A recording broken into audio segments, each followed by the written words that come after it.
There's never been a better time to market your business, thanks to some amazing advances in software and hardware. You can now do things that used to be only available to businesses with really big marketing budgets. And one of those things was to effectively manage your customers' experience thanks to CRMs. CR what? Exactly. Well, join me as I demystify the now very accessible world of customer relationship management.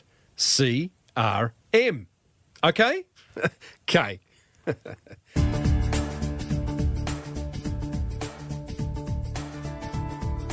Before we get stuck into today's episode number 394 of the Small Business Big Marketing Show, the marketing gold is made possible thanks to Prosper and American Express. Prosper, Prospa, is Australia's #1 online lender to small businesses. You can quickly apply online for loans up to $250,000, get a fast decision and, in most cases, receive the funding in under 24 hours. Give them a buzz, 1300 882 867, and tell them Timbo sent you. And you got to love the American Express Business Explorer credit card. It comes with a 50,000 points bonus every year, a low interest rate, and 2 points on every dollar you spend. Not to mention a couple of tickets to the Amex Lounge at Sydney International Airport, which is rather swish. The lounge, not the airport. Terms and conditions apply, but you knew that. Search Amex Business to find out more. Well, I said, welcome to a small business marketing show, where successful small business owners share their souls to take your marketing straight to the lead. Now, here's your host, Mr. Timbo Reid. And welcome back to the Small Business Big Marketing Show. I'm your host, Timbo Reid, but you, infinitely more importantly, are a motivated business owner ready to crank out some great marketing to build that beautiful business of yours into the empire it deserves to be. Big show today, as per usual. You and I are going to catch up with Jeremy Smith from Salesforce, one of those whiz-bang CRM tools that can freak a lot of small business owners out, but which are in fact not as hard to use as you may think. We are going to demystify CRM. I'll show you how to make your voicemail greeting a whole lot more effective. And we go back into the vault, revisiting a chat I had with a couple of Gen Yers who decided that used coffee beans would make a great body scrub and that sex was the best way to sell it. Oh, yeah. As per usual, team, there is marketing GOLD dripping from the ceiling over here at Small Business Big Marketing's HQ. So let's get stuck right in. Do you need a speaker for your next conference? Recommend Timbo to your event organiser. Or better still, book him. Tim Reid, that's reid.com.au. You and I are going to be meeting some amazing business owners and marketers over the coming weeks. We're going to catch up with 15-year-old Will Death, a toy importing entrepreneur who's well on his way to buying his first house. In fact, he's actually ready. The bank have just sort of said, grow up. Well, get a bit older. And a brow threading bar founder. Yeah, those brow threading bars, they're popping up everywhere, who in the space of just 2 years has opened up 29 stores around Perth. We're going to find out how he and his wife have done it. That brings us to today's guest, Jeremy Smith. He's the Vice President, the VP, of Marketing Cloud at Salesforce, which is one of the world's leading CRM tools. Now, if you already don't know what I'm talking about, then all the more reason to listen in. Or maybe you've heard the term CRM, but acted as if you knew exactly what it was to avoid embarrassment. Oh, yeah, I know those are CRMs, got one myself. CRM stands for Customer Relationship Management. And it's a software tool laser focused on providing the best possible experience for your precious customers, which is something we all want to provide, right? Helping you manage them from the moment they come in to contact with your business to well after they've bought from you. Used properly, a CRM tool like Salesforce can be an inquiry generating, customer experience management, complaint handling, sales closing, machine. I mean, quite an amazing tool. To that end, it's time to demystify them so that next time when someone asks you how you manage your sales and marketing efforts, you can confidently look them in the eye and say, yeah, I've got a CRM. Yeah, want to see it? Now, Salesforce have recently released a report titled Digital Opportunities for Small Business, which uncovers what's holding many business owners back from creating effective online marketing. I think in reading it, your head may well be nodding. Jeremy and I discuss some of these key blockages and then go on to talk about the main benefits of a CRM system like Salesforce. I started off by asking Jeremy, what's his favourite gadget?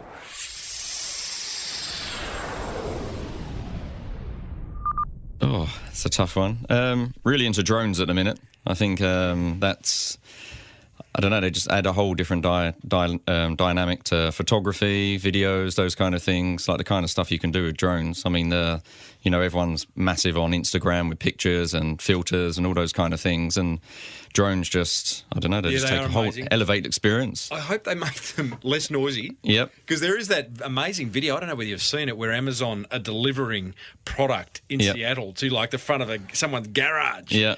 But, if we have a sky full of drones, I don't know. We'll see where that goes. I think we might have a firing squad taking them down at the same time.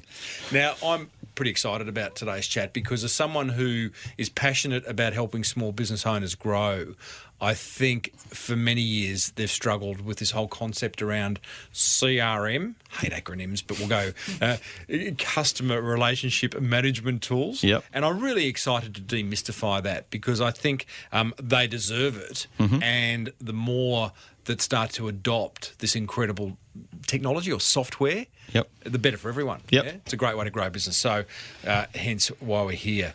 So let's talk about this report, Digital Opportunities for Today's Small Businesses. And it's got some pretty interesting findings. Yep, huge amounts of stats in there, great findings, some really enlightening results, actually. Some of it kind of, you go, yeah, I knew that. Yep. Others you go, really? Still? Yep. Let's look at some of the key ones that kind of made me go, wow. 70% of SMEs have none or just a basic system to manage sales, marketing and customer service information. That's heartbreaking. Yep. It's a big challenge and it's a very hot topic for all SMEs. I mean, when you look at the tech industry, it's done one thing and that's for sure. It's removed the barrier to entry for many companies. So all small businesses can now get into business relatively inexpensively. They can do fantastic things that enterprise companies are doing, but let's be honest, there's so much tech available today. And that's the real challenge. Yes. So the barrier to entry of business generally, I mean, as I was saying to you before we hit record, I mean, I've just interviewed a 15-year-old toy importing entrepreneur. Yeah, I mean, great story. Amazing story. and so the barriers are lower. It doesn't mean, though, that you are necessarily any good at running a business. So this whole concept of basic systems or no systems, what are you seeing? Is it like people coming in with Excel spreadsheets and scrawled notes on paper? Yeah, I mean, that's normally the iteration of when people need to mature up to a CRM or, a platform like ours. They generally run everything out of Excel spreadsheets to start with. It gets to a certain point in growing pains when you obviously need to adopt technology to help you, I suppose, grow, have a more scalable business. And a lot of things, I mean, I like to concentrate on when we look at technology and we look at, how it can empower employees within an organisation. Because you've got to understand if someone's using an Excel sheet, it's limiting how productive they can be throughout the day. Totally. So if someone coming in, and I know if one company has a CRM and one company doesn't, the employees are going to be more productive, more happy in their work. So it also has that benefit, which a lot of people, miss out when they're actually looking at technology as a whole. I have an Excel sheet phobia. I don't know if there's a word for that, but they freak me out. But I tell you what, I mean, I can reflect on years ago starting out in my own business where I'd get someone's email address and I'd quickly I'd put it into a column and then I'd go, I better have another column about when I last spoke to them and maybe, and remind me, what football team did they barrack for and try to build up this profile. I mean, I actually think I've still got that Excel spreadsheet. Can you frame Excel spreadsheets? I don't know, but boy, oh boy, I mean, the reality is, what have you got? 70% still in that space. Yeah. I mean, the thing that is an interesting point you bring up around Excels and adding that, we call it progressive profiling over time. So adding, Hang on, progressive pro. there we are. Careful on those big terms. There's a buzzwords for you. But I need a sound effect. The adding individual bits of information about someone over time. So whether it be their email, first name, where they live, their household income, those kind of things. We always need to pivot back to what's going to be the customer experience at the end of the day. So it doesn't matter how big you are, it needs to go back to the customer's now in control of everything. It doesn't matter whether you're a small company or a large enterprise. They dictate when they want to be communicated to and how they want to be communicated to. Yeah. So if you have that information, you need to use it. That's just one thing I would, as a takeaway for today. I think that's probably a really important point. Well, fantastic, because customer experience, and you'll be around the 394th or something business owner or person that I've spoken to, and customer experience is one of those things that links successful business owners. They get it. Yep. They get that the customer is pivotal to their business, and they provide experiences that make the customer go wow, make the customer go and talk to others about that business and get excited. That's what you want. You want to be a shareable business. Yeah. Another finding in this report, 22% report using personalised marketing only. So what does the report define as personalised marketing, and why so few? Well, I think people, when you're starting out in any sort of marketing initiative, you need to look at what the end goal is. So a lot of people get really bogged down in that they have to offer the Amazon of the world. So when you receive, I don't know, just say an email from Amazon, it's, here's what you purchased previously, Jeremy, here's all the other recommendations. Now, Amazon have been working on that for, many, many years to get that right. They have huge marketing teams, huge data science teams to make all of that a reality for them. So people, a lot of SMEs get bogged down and say, well, we're never going to be able to achieve that. It's just too hard. But, just respecting, back to the point earlier, what data someone has actually given you. So if someone has said to you, here is the product category I'm interested in. You, as a brand, may offer 10 different product categories. Just make sure that the content you're delivering is in that product category. Because a lot of companies just disrespect someone's wishes, and they're, they put their hand up and they have an interaction with you as a brand. If you don't respect that wish, then they will go somewhere else. And I have this saying that, people are loyal to an experience. They're no longer loyal to a brand. So if you're not offering the best customer experience and you're not respecting what they've given you as data, then they're going to go somewhere else. I mean, that's the reality of it. But it's just the complication. People over-index on how much personalisation should be within a communication to a customer. You talk about Amazon, and they've got big warehouses full of people who are just literally creating this personalised marketing that's off the charts. What I love about today's marketing landscape is that it's changed so much, and the tools that Amazon are using are now, the kind of stuff they're doing in their marketing is now available to the smaller business owner, to the vet or the plumber. Yep. Not at the same level necessarily, but we can get a lot more personalised these days, correct? Yeah, technology has removed the barrier to entry for a lot of companies, and a lot of what's great about software companies and companies like Salesforce is that they offer the same tools to every single customer. So it doesn't matter whether you're a small business or an enterprise, you have the same access to the same level of tools, and they're at your fingertips. So you can basically create communications out to your customers the same as Amazon would if you really wanted to. And, the advancements in AI and all of these wonderful other terms, artificial intelligence that everyone's talking about, just makes things a lot easier for everyone. I think, we go back to that first stat of 70% having just a basic system of management and talking, you're talking about AI and all this fancy stuff. Maybe one of the things that's stopping the average small business owner is that it does sound a little bit scary. It sounds confusing. Clearly we're here to demystify that, and we'll get there. But I think up until now, and me included, is that looking at these CRM systems, it's like, wow, that's a Lambo, that's a Lamborghini, and I only need a Holden, right? But what you're saying is there is the opportunity to utilise some aspects for your business and leave the fancy stuff alone for the time being as you get better at it, right? Yep. Let's look at Prosper. Prosper are a great company. They, sponsor your show, which is fantastic. I have a lot of good friends over at Prosper. So they started out. They offer small and medium size loans to businesses over a 12-month period. Yeah. Their growth is exponential. They're going gangbusters at the moment. They're really great company to work with. They started off really small. So they started off in the sales side of things. So how do they give their sales reps the ability to track all of their transactions they're doing with their customers?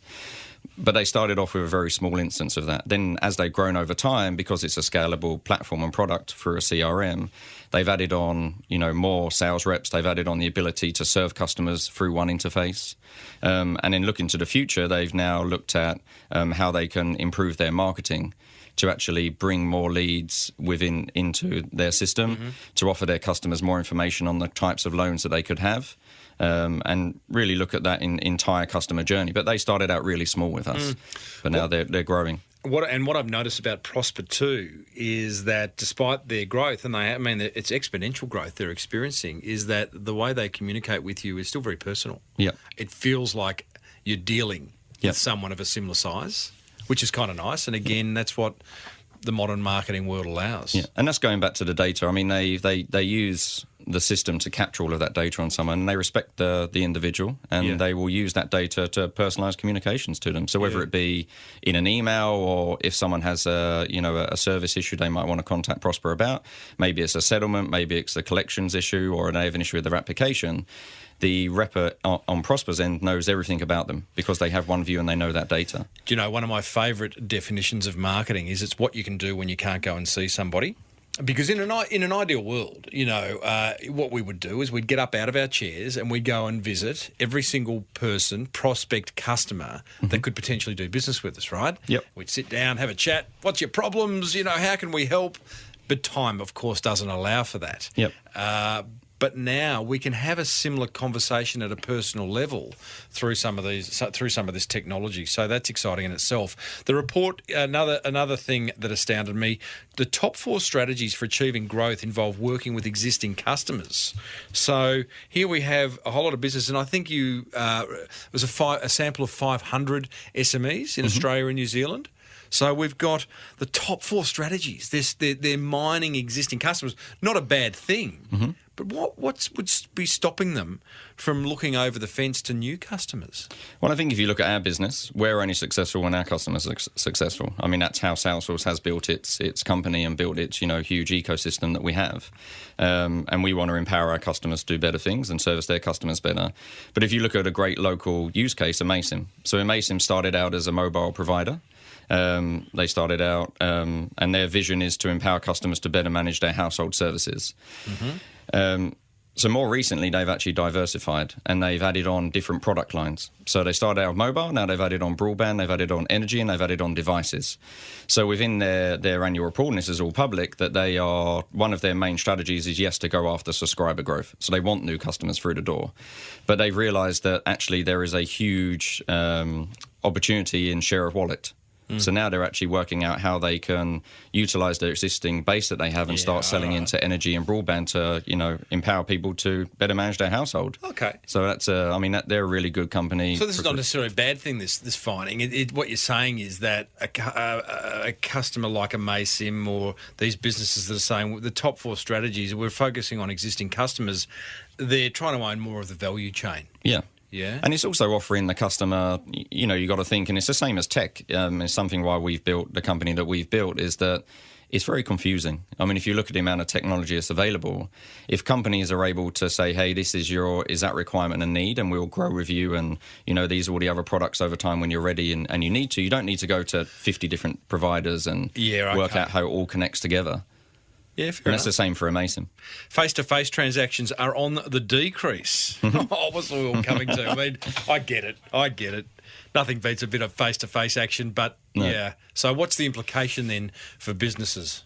I think it helps them. I mean, I personally like to transact with people face-to-face. But that's why I like doing an interview face-to-face. I think it leads to, hopefully, a better conversation. It's great. I mean, I wouldn't have the opportunity to come down to Melbourne today in the bright sunshine and leave my home city of Sydney in the rain today. But, but saying that, I like other things to be easy. I think the mundane tasks I would just like to be not face-to-face. So I have a car insurance with Bingle. I don't have to speak to anyone.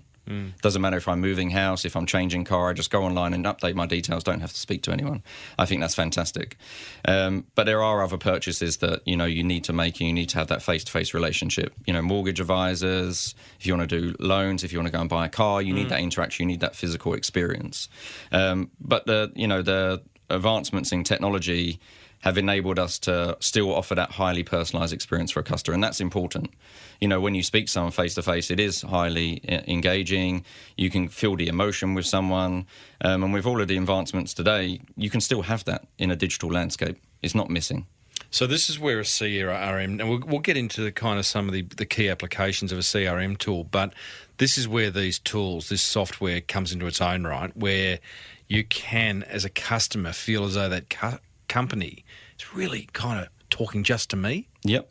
So, if you look at through marketing, through sales, when you initially do a transaction with someone, that's why we say, these things can't operate in silo from one another. They have to be all on the same playing field. So when you look at, you might sell someone something, you might market to them, but when you actually phone the service centre, how many times have you phoned someone and they have no idea who you are? Yeah, or I know. what promotion you were just given, or you've been passed from one person to another and there's no handover of, or courtesy for Tim to actually... Get me started. So it's a frustrating thing, right? That's the reality of it. And that's not a personalised experience. So sometimes it's easier to just go and see that person. And they're the big guys. Yep. It's a challenge, and I think the perception around, small businesses have a somewhat disadvantage in that. It's the same with the big guys as well. The difference with small businesses is that they have the ability and the agility to change things quickly. Yeah. They have the ability to fail fast and improve. Big organisations can take them 6 months, 12 months to get to a decision to then do something, which then doesn't work. That's why we love small business, Jeremy. Yep, that is it. That's why this show exists. One last finding on this report: 30% of SMEs are confident their marketing is working. Good, but find it hard determining which strategies provide the best ROI. Yep. Why would that be? I think for me, I've been in this industry for 10, 11 years now, one of the main things that I see all the time is that companies don't decide what it is they're actually trying to achieve. They just think, let's just go into business, let's send marketing out, let's do, all this sales programs, and we'll just see what happens. But it's really hard to actually track what's actually working for them. Like in my world, I run a sales team. So for me, I know that there are different levers I can pull at different times in the year to increase, lead flow within the system, or I can enable my guys to be better at talking about certain products, therefore we'll sell more products. But there has to be an overall goal to that. So can I just? That's interesting. Yeah. I've got another mate who talks in the world of levers, and I find it fascinating because I'm a visual guy, and I go, wow. So hang on, you've got a lever that can open up more prospects to your business. It's like, I wish it was as easy as that, but it does. You have the ability to do that thanks to the system you've got, the CRM system you've got set up. Yeah, we can look at trends of what people are doing. We can pull subsets of customers to say, hey, these are best for this product set. In my head, we probably should be doing that every day anyway. Sure. But the reality is, life goes on, and there's more demanding things within your day-to-day role, and people. It's just the way it is. So I think these levers that I have are, not physical levers, but in my head, they're things that we can pull if we need to accelerate and put a bit more gas on. I think this finding of the 30% who just kind of trying to figure out what marketing is working, they don't have dashboards. Some of the successful business owners I speak to have these things called dashboards where, you've got the key kind of figures, measurements that go, if that's up, then we're doing okay. And they can literally, within the click of a finger, figure out where their business is at. Yep. So, again, the CRM tool allows for that. Yep, it would do all of those kind of wonderful things, pulling all the, giving you the power in your hands to make decisions on the fly, report in real time. I wouldn't be able to do my job without CRM. I would literally be in the dark. Well, we've raised a few problems. Let's find a solution. We're talking to Jeremy Smith, who is the VP, the Vice President of the Marketing Cloud at Salesforce. This is an impressive title, the Marketing Cloud. I think I've been on that a few times.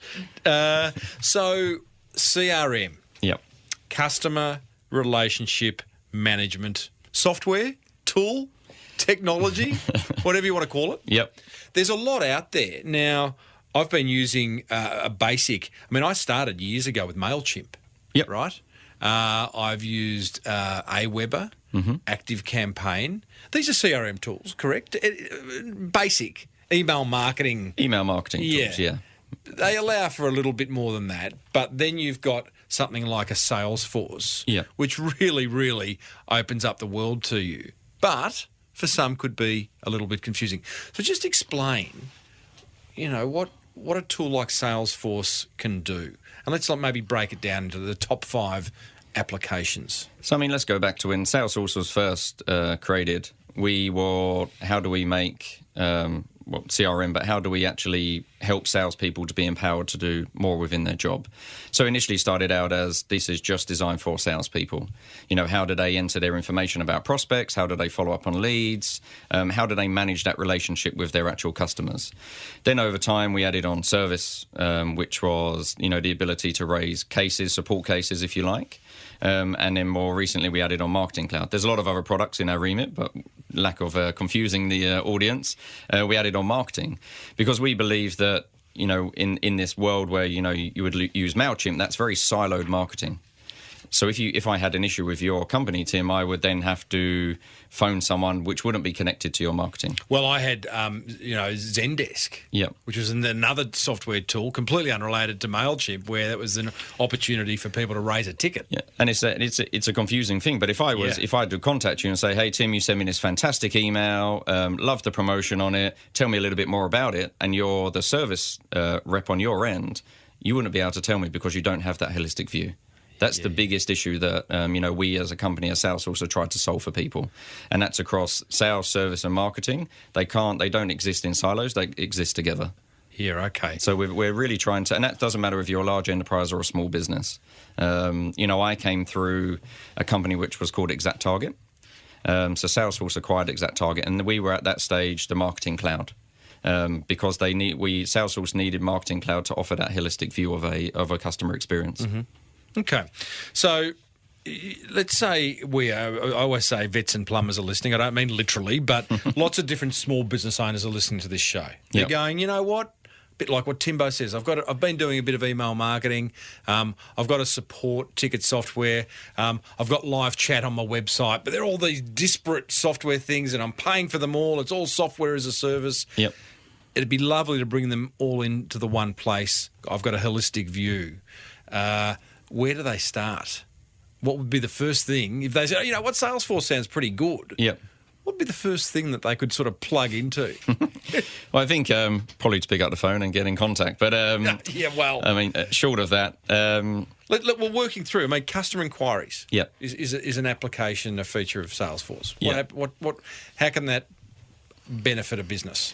Well, I think the first thing is that with customer inquiries is the biggest thing that SMEs will face is it's going to be a scale issue straight away. That's what they're going to, in their heads, they're going to get ahead of themselves and say, well, I have hundreds and thousands of, inquiries. If I buy a system how does it process those and how does it automatically respond to people in terms of inquiries? And with the data in the system, we can route all the different things based on the importance of the case itself. So if something's high urgent, or you might be able to, we'd recommend that people always set up knowledge portals on their website, as an example. Oh, yeah. So you can actually move a lot of your support queries through to your website. Love that. So common questions with our system, you can actually analyse the types of cases you're getting. So if it's all around knowledge base all the time, or it's, hey, I'm logged out of the system, or I'm having issues with my billing, what are the steps I need to go to? Or you've just bought a new product and I don't know how it works. By spending a bit of time and actually setting up a knowledge base to, direct all of your customers to that knowledge base, and more of a self-service type of service inquiry. I love the knowledge base thing. I talk about it in my book, The Boomerang Effect, where every business should have one. Yeah. Go and identify every single question you've ever been asked as a business and set about answering it. Not a long FAQ page. No. But it's almost like a resource library where one question, one very rich, useful answer, helpful answer per page. Yep.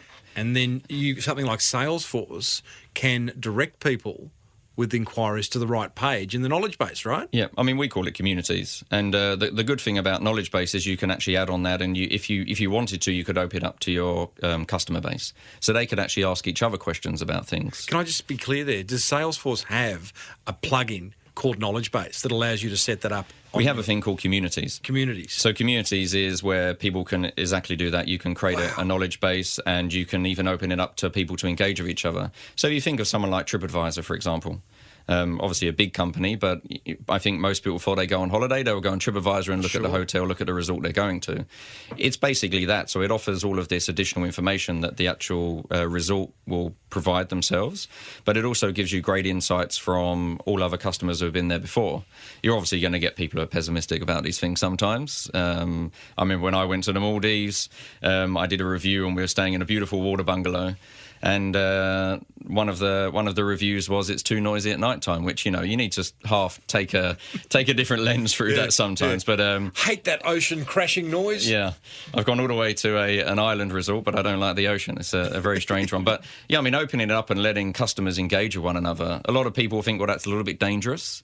But if you're pointing them in the right direction, and you're using the data that you've been given within all the different services cases to point them in that direction, a lot of people are quite happy to self-serve in service. And I think customers these days realise, you're right, you hear that feedback, it's too noisy. Well, I'll make the value judgment of whether it's too noisy or not. Yeah. I'm pretty sure, I see that on TripAdvisor all the time, So to be clear, that those communities, can they plug in to a business's existing website?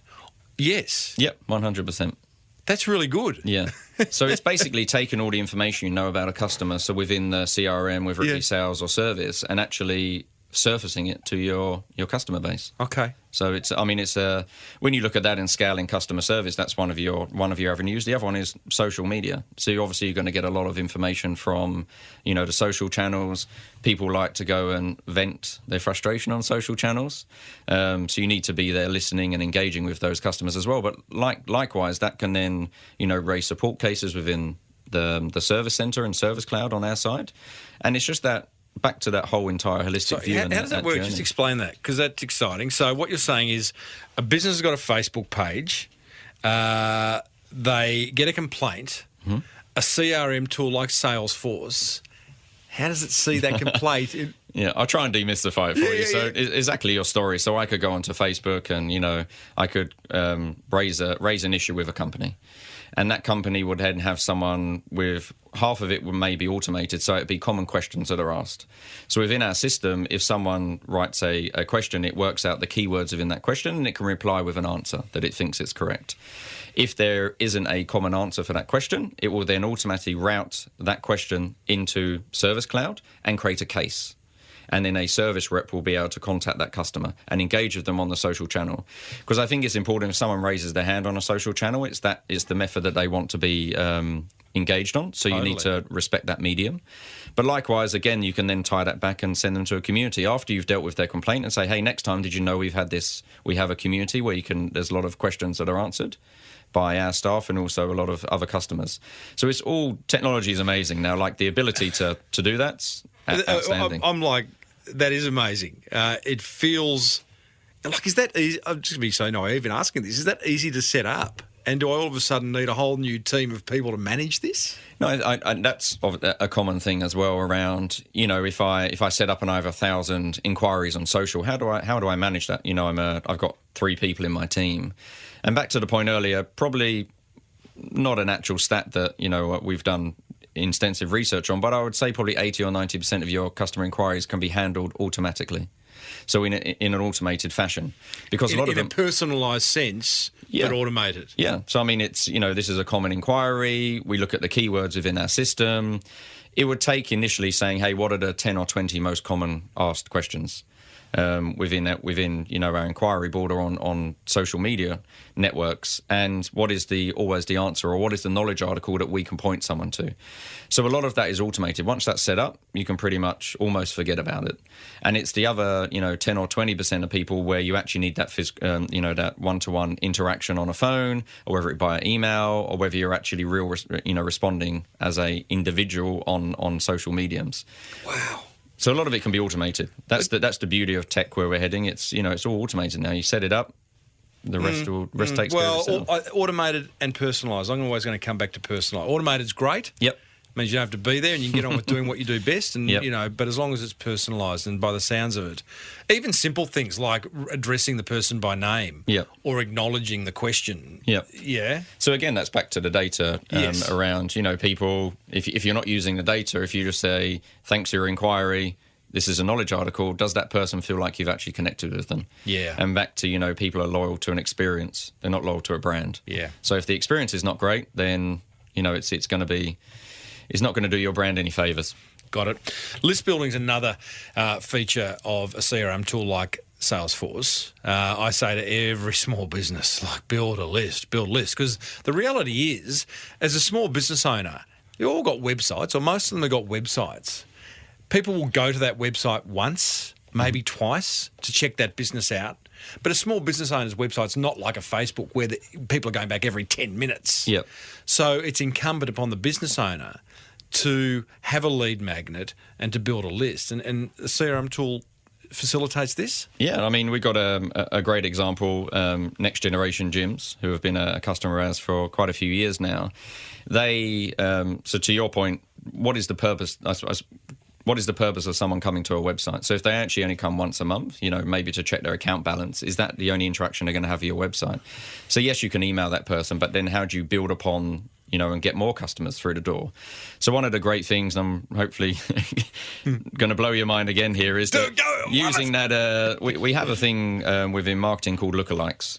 So imagine you're one of my customers and you have certain attributes about you as an individual, and you're a perfect profile of a customer for me. Thank you. I can use that data, which is all within my CRM, and I can actually then advertise to people who look like you on Facebook to then get more leads in the door. So I can utilize the data I already have and all of the rich information I have about you to use that in a segment and advertise to you on, it's not just social media. You can do it on Google, you can do it on Facebook, you can do it on Instagram, pretty much wherever you want to advertise now. But you're using that data and you're no longer just sending out a mass campaign and hoping that leads come through a door. These are going to be real primed, perfect profile customers for you. And NextGen are doing that amazingly.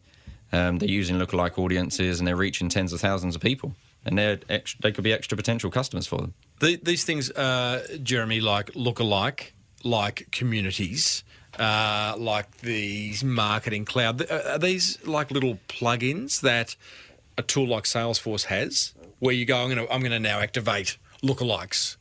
Yeah. Yeah, is that how it works? So they're all, probably everyone's like, well, there's all these different things we could be doing now. Yeah. Where do we start? They're all iterations of the platform. So like you said earlier, when you're ready for that, you can turn them on.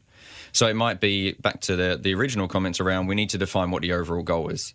So is the overall goal, like in Mason's, trying to grow their subscriber list, but also share of wallet. So they're harvesting that data and obviously offering different products across the board, what's right for their existing customers. But they would look at what is their strategic goal to acquire new customers. So they might do something like lookalike. So they might turn this functionality on and say, hey, now it's time we need to activate this. Because we feel like we've done a lot of the above-the-line advertising, on bus stops, on buses, on TV, etc. And now we're ready to, use what we have in our data and start harvesting new customers through the door. Mm-hmm. But they are just features and functionalities you can turn on as and when you're ready. Don't do all this at once. No. Definitely don't do all at once, but concentrate on what is the actual goal at the beginning. What is your strategic directive? What are you trying to achieve as a company? And we as Salesforce help customers do that every day. We come out and consult with you guys and help you, what's important. Okay, that's interesting, because I sound like a broken record, but I've seen this for too long now where businesses are avoiding this kind of software because it's complicated. I mean, one of my keynotes to small business owners, I say, why are so many businesses struggling to create effective marketing? And they go, lack of time, lack of money, and lack of knowledge. It's too complicated. Mm-hmm. So we're here to kind of dispel that too complicated. But So Salesforce do offer the ability to come in and help you set up, get going. Yeah? Yeah. I mean, that's you'd have to. I mean, that's literally what we believe in. I mean, if our customers aren't successful, we aren't successful as a company, we don't grow. That's the reality of it. And we have, over 150,000 customers globally. A high percentage of those are SMBs. Yeah, so, we found a great way to help small companies get into business. a colleague of mine who's actually mentioned in the ebook, Adrian Towsey, he believes that when you're setting up a business, CRM should just be part of the foundation. Yeah. It shouldn't be an add-on that happens in a couple of years' time. It should be foundational. But we actually come in and we consult and work out. It depends on the level of engagement. Some things take weeks and months at the bigger scale you are, but for small companies, we can come in and listen to what you want to achieve and actually make clear recommendations on what you need to be doing now in the next 3 to 6 months, and then in a year's time, what you're ready for. I mean, that's the reality. We'll help you grow with that. We'll consult with you on that. We'll make our recommendations. I absolutely agree with the idea of starting a business, then a CRM tool is foundational. What if you're 10 years old, and what if you've got 2,500 email addresses on that spreadsheet over there, and in your written diary you've got, must call John next Tuesday to talk about going to the footy one week, or there's all this. Just, I guess, a harder exercise to integrate from the start. It is and it isn't. I mean, you have all of that data. That's the good start. Yes. We commonly bring on people who have been living out of Excel sheets. That's the reality of small businesses. Yeah. So, I mean, that side of thing, getting the data into a system's pretty simple. All of the... Is that a CSV file that you export? Your favourite of all time? Yeah. Yeah, I mean, we take that data and we put it in a system, and straight away the customer can see all of their data in one screen, and they can go into the different customer profiles. In terms of the task management, CRM offers all of the, what do I need to do as my next best action? What follow-up do I need to do? What meetings do I have as a sales rep? All of that's tracked within the system. So those kind of things will need to be inputted. Unfortunately, there's no automated way to take off a bit of paper and put it in the system. But, to be honest... Once you get going on it, a couple of days into creating the tasks within the system, the reminders fly out of the system. You can communicate with emails through the actual CRM itself to your customers. Because all of their details are in there, you don't need to go to your bit of paper and say, hey, I need to call Tim next week. Let me just go into my Excel sheet. What's Tim's details? It's all within one interface for you. So to that point, Jeremy, you see a lot of SMEs come in to Salesforce and take up the software. In fact, I think the report quoted somewhere where the majority have a great experience. There was something like, I can't remember the numbers, at 20% or something that don't, but working together with them, they end up having a good experience. What does a small business need to do to make their CRM experience a success?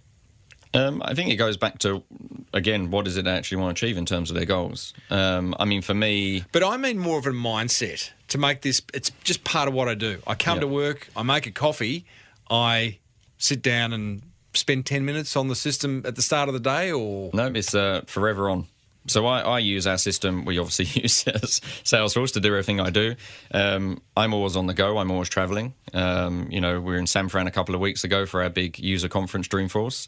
Back here in Melbourne today, I do everything on my mobile phone. Mm-hmm. I'm probably in our app probably 90% of the day. So it's part of the business. That's the way I think people should view CRM. It is the lifeblood a lot of the time of the sales business.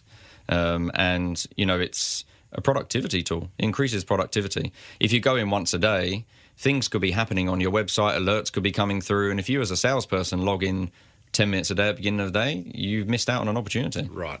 Okay. So this is a system very mobile friendly. It's not just sitting on your big screen back at the office. Nope. Accessible from any screen, any device. Yep. Wow. We have a saying, Mark Benioff, who's our CEO, that we all need to run our business from our phone.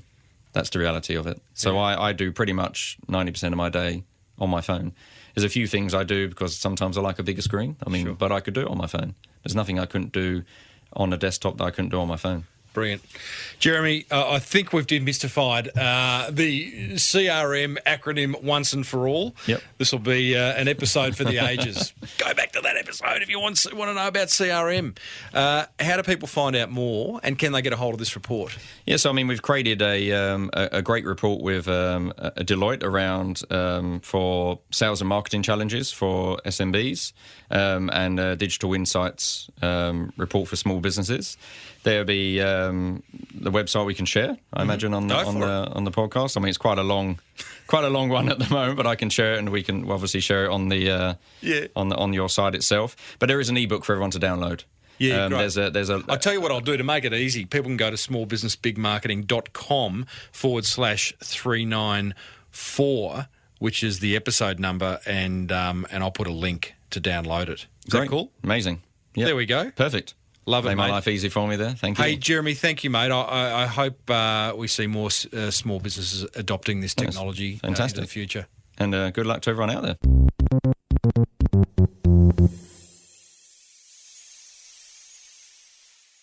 Well, there you go, team.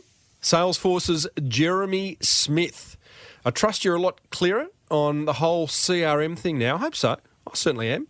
You can try Salesforce free for 30 days without even giving them your credit card, which I quite like, over at salesforce.com. Plus, over at smallbusinessbigmarketing.com/394, you're going to find a link to the free report titled 6 Small Business Sales and Marketing Challenges and How to Turn Them into Opportunities. Coming up, I share my top 3 attention grabbers from that fireside chat with Jeremy Smith. Plus, I'm going to show you how to take your voicemail greeting to a whole new level.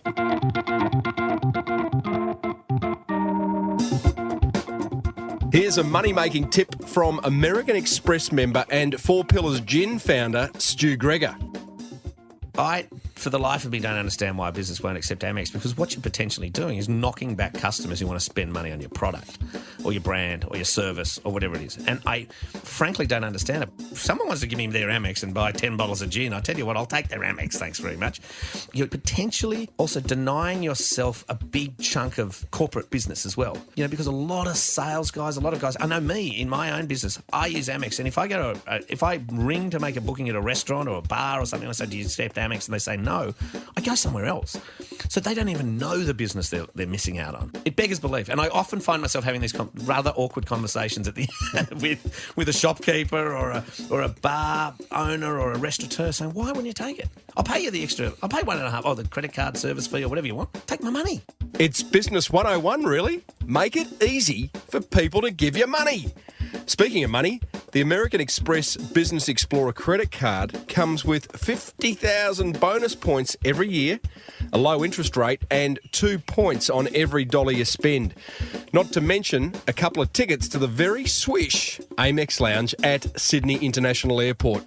Search Amex Business to find out more. New American Express card members only. Terms and conditions apply.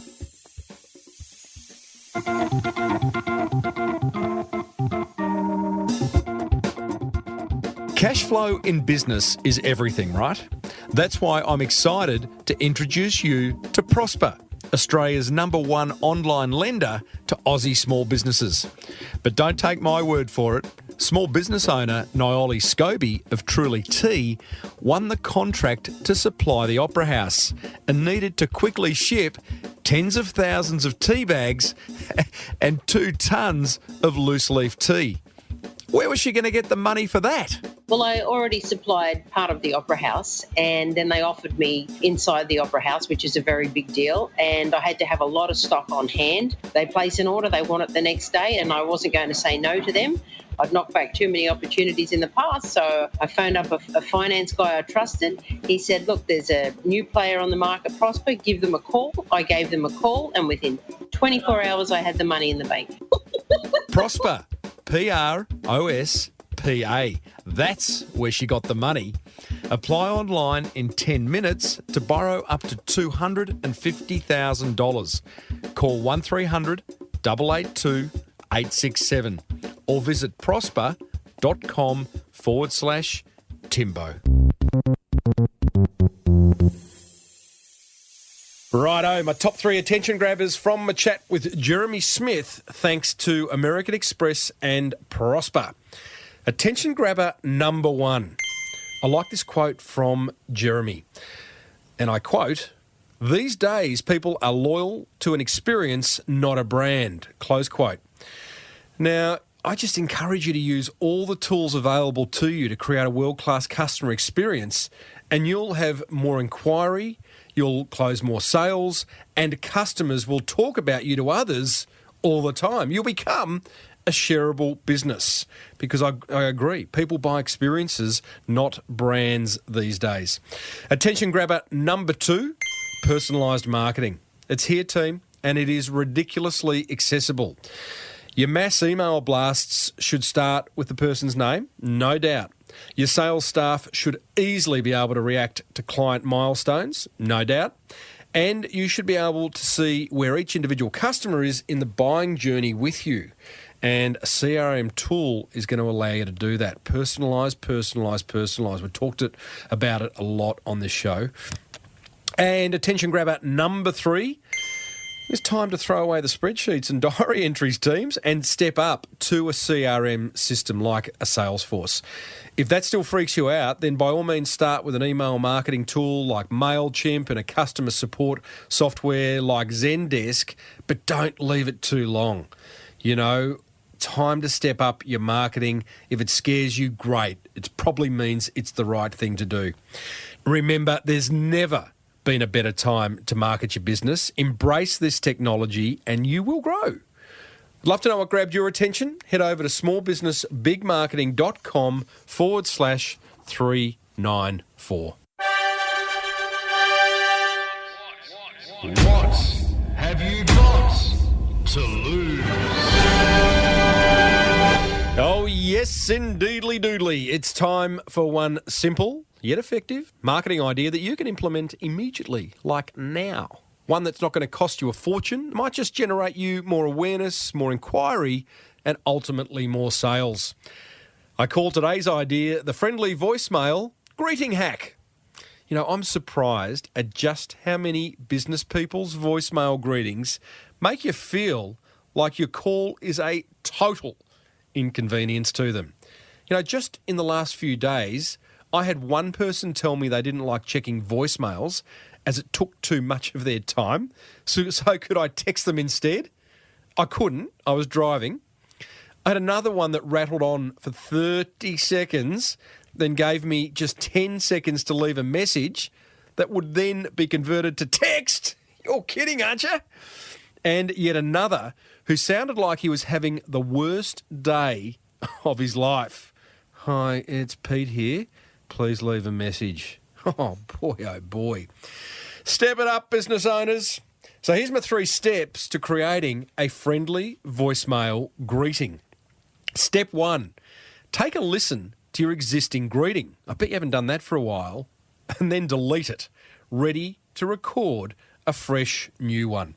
Step 2, decide what you're going to say. You might even like to script it, but keep it brief. Mine goes something like, hi, Tim Reid here from the Small Business Big Marketing Show. I'm props putting the finishing touches on another episode to help grow that beautiful business of yours. So leave a message and we'll talk real soon.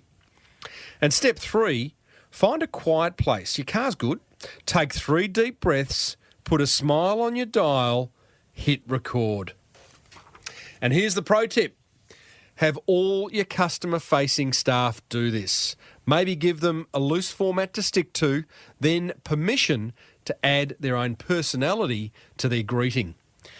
That's my 3 steps to creating a friendly voicemail greeting. And you can head over to smallbusinessbigmarketing.com/394 where you'll find a link to this post, plus some additional resources to bring this idea to life, including some funny voicemail message scripts and a link to purchase a signed copy of my book, The Boomerang Effect, that promises to get you in the right marketing mindset.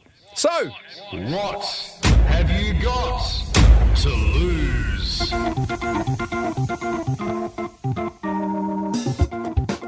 Cooly dooly. You and I cover some serious marketing ground on this show. Have you listened to the chat I had with Jess and Erica from Frank Body Scrub? They recycle used coffee beans into a fancy body scrub and sell a lot of it using social media, using some rather revealing images of beautiful women. I think sex sells. That's a given. That's a tested formula that people have been utilising for decades. I think the difference with Frank is that it's very relevant in that this is a product that you use on your body when you are naked. And I think sometimes that gets overlooked. Mm-hmm. It makes a lot of sense to us that we're talking about the female form and embracing, I guess, the naked body. Mm-hmm. We try to be cheeky and I think know where our boundaries are in terms of trying not to sexualize women, but more just not shame the body into something that you don't talk about. If you've ever wondered ever wondered how to use social media more effectively, then that is the episode for you. It's 4 years old now, but Jess's and Erica's insights are as relevant as ever. You'll find a link to that full interview over at smallbusinessbigmarketing.com/394, or go ahead and subscribe free on your favourite podcast app. I'd love to hear from you. Hit the contact button over at smallbusinessbigmarketing.com, where you can email me, connect with me on social media, and you can grab a signed copy of The Boomerang Effect. Good Christmas present, really. Or a good present, full stop, for a business owner that you know. Thanks to American Express Business Explorer credit card for making this show possible. It's the credit card that ensures your business expenses reward you. Gotta love that. Search Amex Business. And be sure to check out Prosper, Prospa, which is Australia's, or who I should say, who are Australia's #1 online lender to small businesses. You can quickly apply online for loans up to 250 large ones, get a fast decision, and in most cases receive the funding in under 24 hours.